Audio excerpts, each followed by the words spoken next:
Welcome everyone to the Trust the Plan podcast. I'm Nick. We're joined with Jim as well. Say hello, Jim. Hey, everyone. And we have a special guest this week, Eric Brotman from BFG Financial Advisors out of Maryland. Welcome, Eric. Thanks, Nick. Great to be here. Eric, I think this is the first, outside financial advisor we've had on the show. So we appreciate you reaching out. And I want to ask you a question. Why do you want to be on another financial advisor's podcast? That's a great question. I'm actually looking for work. No, the reason that I like to do this is that I believe that the financial advisory business is one of incredible abundance and not scarcity. And there's a need for what we do. And getting to know other financial advisors around the country has been really good, not only to make sure we're taking good care of our clients and that we're helping one another out, but there's ways to collaborate. And there's such a shortage of really talented financial advisors and great firms out there that when you find them, you want to get to know them, because I don't view you gentlemen as competition. I view you as another resource in our toolkit, and there may be reasons to work together or know each other down the road. I agree totally. Last week, I was at a financial planning conference in Nashville and, met a ton of other advisors. And again, not necessarily the competition, but collaborating and, listening to each other and taking best practices away. So I totally agree with that. Now you have your own podcast. It's called the Don't Retire, Graduate podcast. What is the theme and what does that name really mean? Well, what it means is that retirement in its traditional sense is not only antiquated, it's torture, and no one should do it. And I know that flies in the face of everything we tell clients half the time is, oh, let's plan for retirement. Everyone comes to you and wants to talk about how to not work anymore.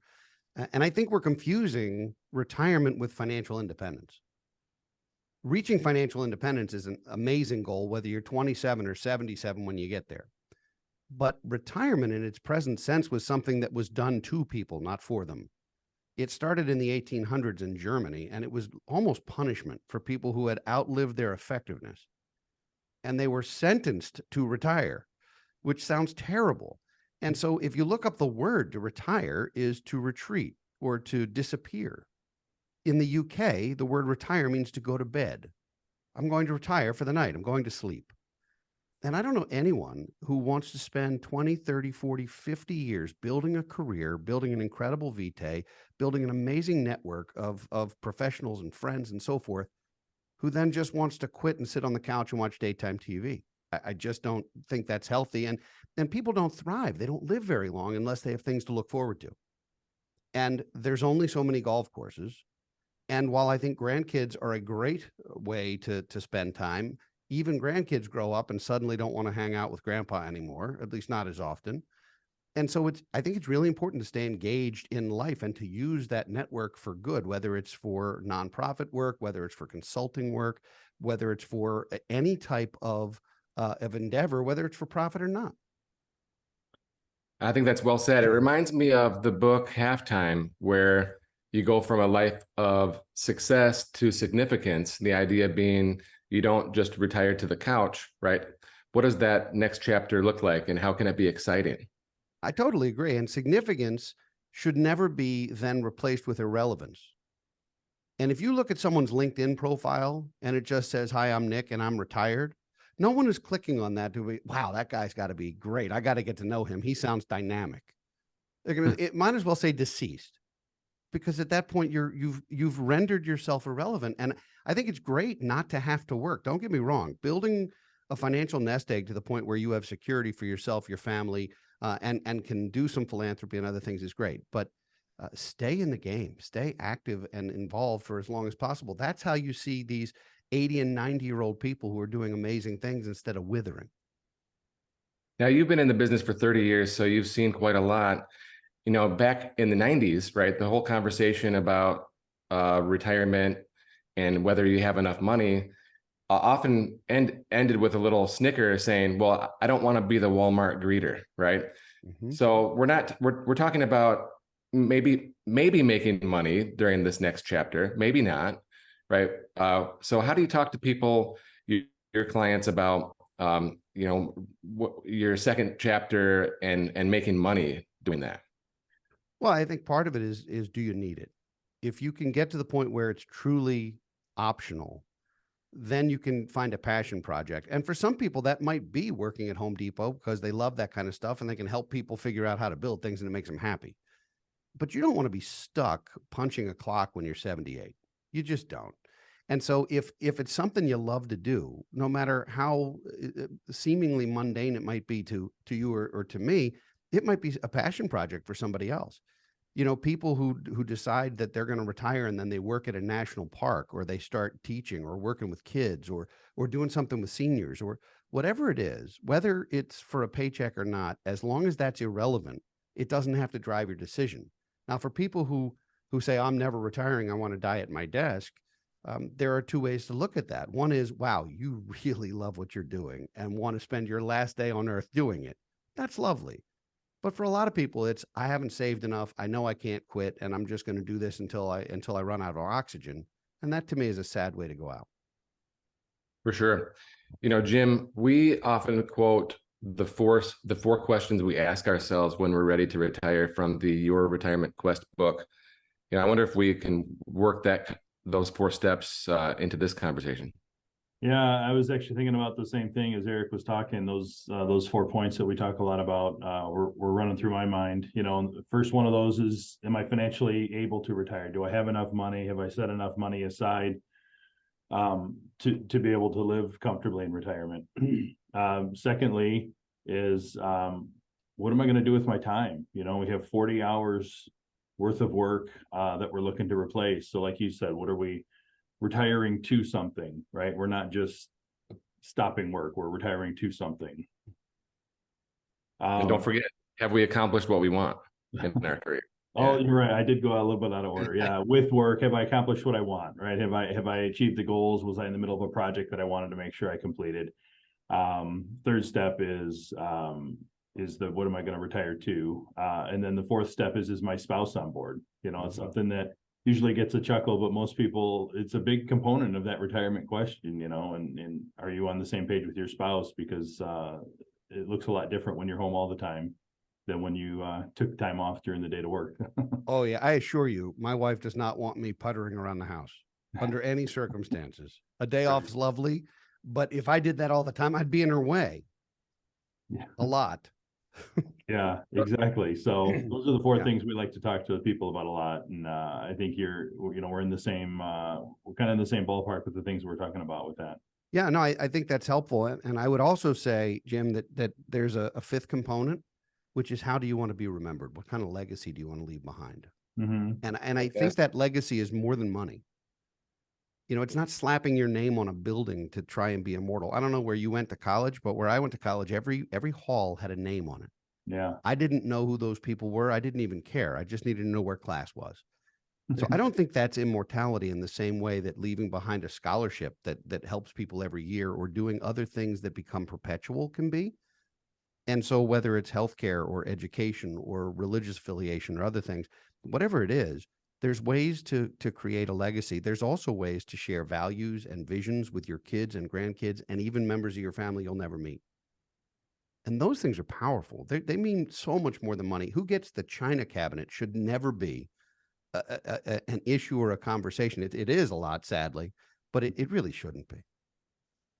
Eric, what you said reminded me of the University of Michigan Business School. And I don't know how this deal went down, but for decades, it was named the William Davidson School of Business. And he was the owner of the Pistons and I forget the name of the glass company, like windshields, like they had the monopoly on the market. Just the guy was loaded, made huge gifts to the university. And he's gone now. And now it's called the Ross School of Business because Stephen Ross wrote a check and made a donation. So I find that really interesting, right? So what happens to Bill Davidson's legacy here with the name on the building, so to speak? Well, and at what point does the building come down because it's no longer useful in a modern world? In 2052, they need some other facility. You know, I went to Penn, and at the Wharton School, that's Steinberg Dietrich Hall, and they had a contract that said you can never take these walls down, literally. So when they added on to it, they literally built around it so that the inside of the hall still has external brick, because they weren't legally allowed to either tear it down or move it. They had to keep Steinberg Dietrich there, but they built around it because they needed more space. And now it has some other nomenclature. And it's a fascinating thing to be able to honor that. I was asked, I served as a trustee here locally at Stevenson University for 11 years and loved it and learned a lot about academia. And when presented with the option to sort of slap my name on something at the new stadium or to do something else, we decided instead to endow a scholarship that in perpetuity will be a gap scholarship that keeps juniors and seniors in school. Because if you know a lot about financial aid offers are level and tuition's never level, goes up every year.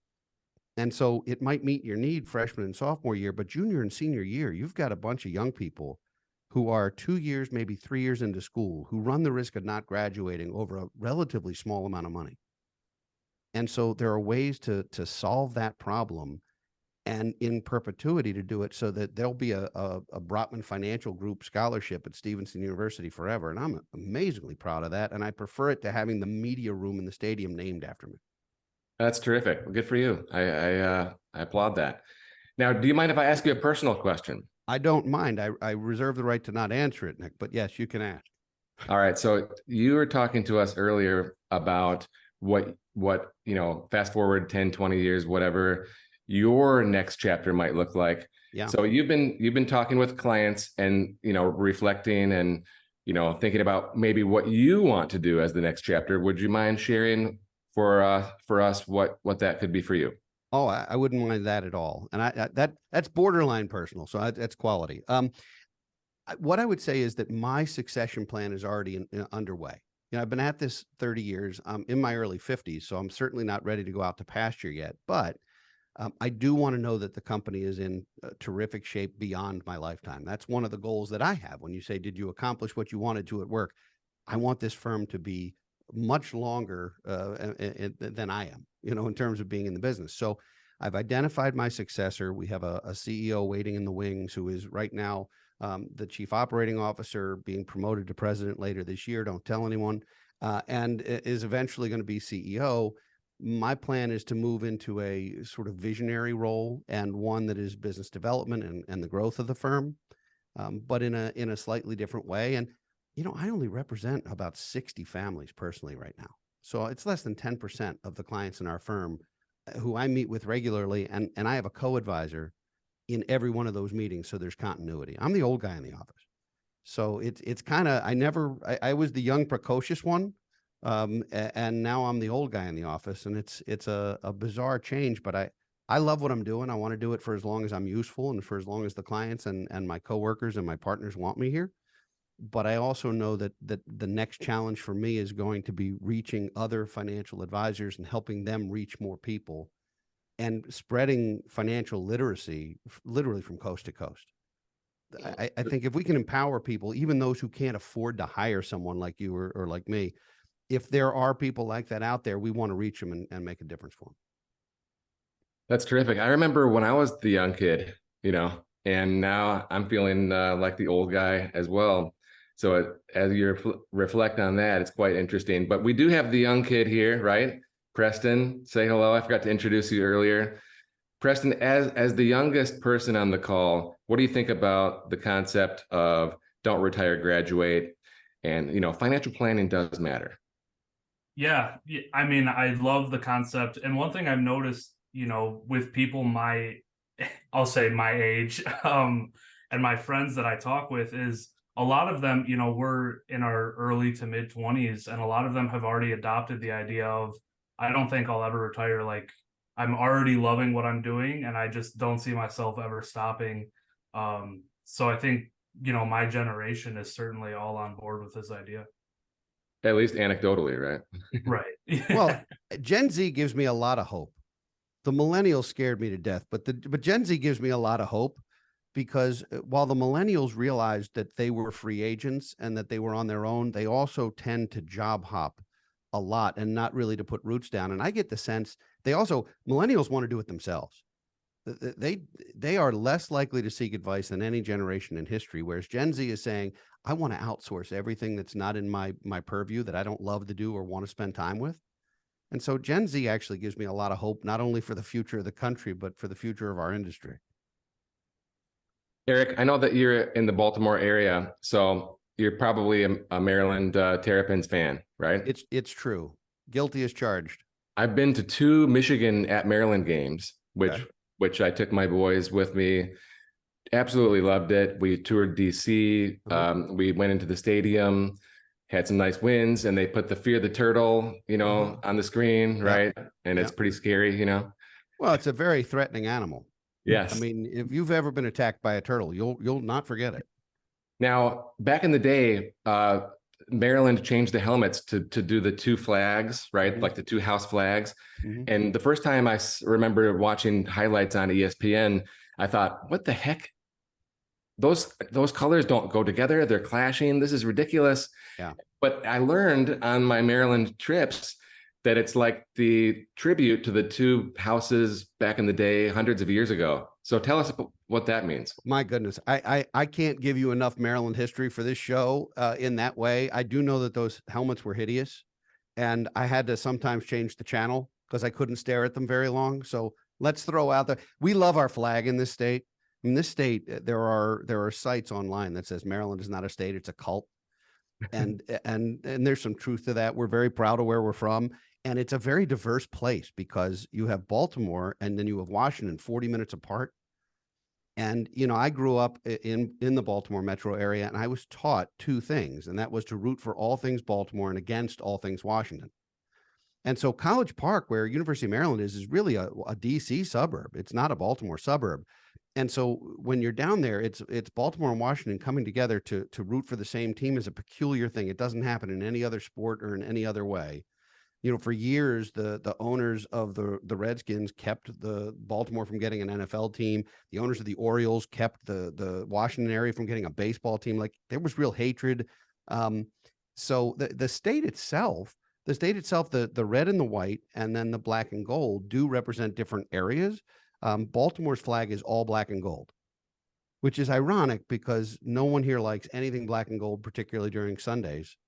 If it involves the Steelers, nobody here is very happy about that. So it's an interesting combination, but Queen Mary, the Maryland was named after Queen Mary in the 1600s. It was one of the first colonies and so forth.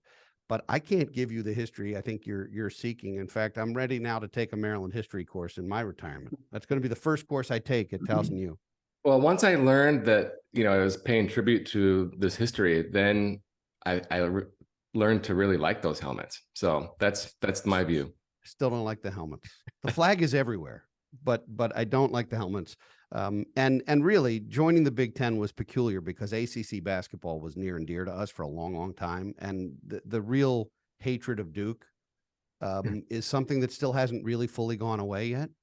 But, you join the Big Ten and then you realize that in the Big Ten, first of all, the research universities are amazing. It's an amazing group of institutions. And then you realize that we can all universally dislike everything about Ohio State. And so it makes us kindred spirits. Awesome. Well, What we did learn about the Big Ten with Maryland and Rutgers, and now all the West Coast teams joining, is that football rules over everything. It does. As much as we love the NCAA tournament, it's all about the football. All right, Eric, in closing here, I don't know if this will be published in time, this podcast edition, but this weekend we have Maryland at Michigan State. And Michigan State's going through a lot of trouble right now, if you've been paying attention. They just got smoked by Washington last week. Maryland's looking all right. Okay, they're coming in favored. Any crystal ball predictions with Maryland -7? What I will say is, first of all, don't ever bet. First of all, don't bet at all if you can't afford to do it. But secondly, if you're going to, don't bet on Maryland. I have learned my lesson. I will never bet on the Terps again at anything because it ruins my joy of the game. I'd rather just enjoy it for what it is. I'm glad we can all root against Michigan State together this weekend. And so we certainly look forward to that, but we don't win a lot of games against the big Big Ten schools. And we're in the shadow of Penn State here too. So we really do. I mean, they're not far from us. So we really are cannon fodder most Saturdays, but we'll see. It's going to be an interesting game. It will. I'll be watching. And Preston, does Central have a big game coming up this weekend? I honestly haven't even checked. I'm going to the Michigan game myself this weekend. So Okay, yeah, the first Big Ten game, Rutgers at Michigan. I'll be there. You and 110,000 friends. right. Exactly. I have never been to the Big House, so if you guys have extra tickets, I'm happy to come out and join you anytime. It doesn't have to be a Maryland game. It could be the Ohio State game, so we can root together. I already told you that's an easy one. Their fans are awful. We're fast friends already, Eric. All right, there you go. You know, the Ohio State at Michigan game is obviously the best home game of the year, but it's really the only one this year. We just have kind of a weak home schedule this year. It's kind of strange how that worked out. But while we're on the topic, actually next year, Texas is coming to the Big House. So that'll be an interesting game. Guys, do you have any other questions for Eric? I'm kind of tapped out here. I think it's been a good conversation. I appreciate Eric's insight, and I appreciate hearing from another advisor that actually believes in planning. I think we all have seen advisors that care more about selling something than they do actually building a financial plan. And I think we're on the same page with wanting the actual a solid, plan you can trust given to those clients. Well, it makes a difference. And I am desperately hopeful that at some point there will be a true standard in our industry. Accountants have the CPA or they don't. Lawyers have to pass the bar or they're not. Doctors have to pass their boards or they're not. In our business, it is still possible to show up the first day and call yourself a financial advisor, which is horrifying. It really is, because people entrust us with conversations that are almost as intimate as medicine. And a lot of damage can be done by someone who doesn't know what they're doing. And so finding quality people, and, Preston, you give me hope too, because having somebody, we have a number of folks in our office who are in their 20s who are doing spectacular work and learning it the right way. And that is so much better than coming into the business and calling the 100 people to sell them something. Oh my goodness. So keep doing good work, gentlemen. It really does make a difference. Likewise, Eric, we appreciate you as a financial planner and kind of talking about the same things. Planning matters, and don't retire, graduate. I think that's a great theme. And congratulations on the big following on your podcast. We appreciate you coming on today. Thank you. It's been fun and great getting to know you.